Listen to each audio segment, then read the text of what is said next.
Brian Hutchinson, Fire Chief with the District of North Vancouver Fire and Rescue Services.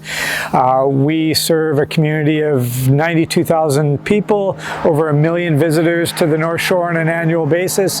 We operate out of 5 strategically located fire stations and 1 dedicated training center. We have about 140 uniformed personnel with 24 members on duty 24/7, 365. A lot of the decisions we make in this organization look through a lens of customer service and firefighter safety. And we try and make all of our decisions making sure that they fit within those 2 buckets. The Wildland 3 meets both of those. It will enhance our ability to provide customer service to the citizen calling 911, whether that be for a technical rescue, an off-road rescue, an urban structure fire in our more remote areas, or wildfire response. And for firefighter safety, being able to respond in a lighter vehicle that is properly equipped and has the appropriate amount of water and hose and all those other capacities that a Type 3 brings to the table, make sure that our personnel are safe, effective, and efficient in what they're doing. So for me, the Wildland 3 just meets that customer service and firefighter safety lens, and we're really looking forward to having it as part of our fleet. A traditional Type 3 engine that we see predominantly used in the United States, a large Type 3, it's meant for a wildland environment, used by CAL FIRE and US Forest Service, is a little large and onerous for our use here in BC and in the District of North Vancouver, but it has all those capabilities and capacities that we need and that we're missing, and it's the gap between a traditional Type 5 and a Type 1. And so when we saw the Wildland 3 come out, which has that sleeker profile, that lighter apparatus sizing, but has all the benefits of a traditional Type 3, for us, we looked at that and we went, this is the future of where wildland engines are going to be going in British Columbia. And for us at the district, we like to be early adopters. We like to be at the front of these types of initiatives.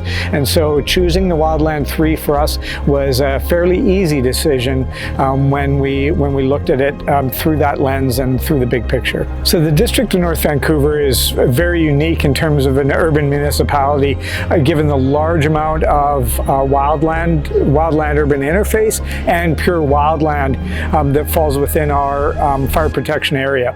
What that results in is not only a wildfire hazard, but we tend to have a large number of rescues and other incidents that occur within the urban interface area. And so for us, as we looked at what the current best practices are in the industry around apparatus to respond to those, we found that the Wildland 3 meets a wide variety of needs for our municipality. Since 2018, the District of North Vancouver has deployed over 60 of our personnel, filling over 150 positions for BC Wildfire in wildfires across the province. This year, 2023, was a very large deployment for us, whether we're putting people on Type 5 wildland engines that we have, or our structured protection units, or in many instances sending them out as single resources, task force leaders, division supervisors. So we're heavily engaged in this environment.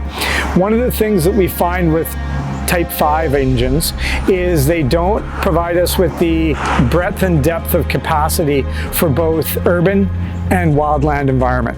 So with the Wildland 3, the lens that we're looking at is it serves a significant role in the wildland environment, providing a greater level of capacity, but it also gives us capacity for light vehicle response in our urban areas. And we have a number of urban areas that are remotely located, that don't have hydrants, and that we need to be able to have a fast response. We have an area out Indian Arm, 3 communities out there, Cascades, Sunshine Falls, and Woodlands. Very difficult for us to get our heavy apparatus down there. Having this Wildland 3 based out of our fire station out in Mount Seymour, in the Deep Cove area, will allow them to primarily use that piece of apparatus, whether it be for medical response or structural fire response or wildfire response, they don't have to take their large Type 1. They can just staff the Wildland 3 and respond out into that area. It'll be way more effective, way more efficient, and way safer for our members as well. So that's our urban environment. I also see its use with a lot of the trail rescues, the off-road rescues that we conduct, whether they be high angle, swift water, mountain bikers. A lot of those areas for us to gain access are hydro right-of-ways, old Forest Service roads, and while some of our apparatus have the capability to get into those areas, the Wildland 3 is just way more conducive. And then of course responding to wildfires. It will be an ideal piece of apparatus for that, and I anticipate that we will find that the province will be requesting our Type 3 for provincial deployments because of the capacity that a Type 3 brings. This is the future of where, apparatus-based wildland approach is going to be in the province.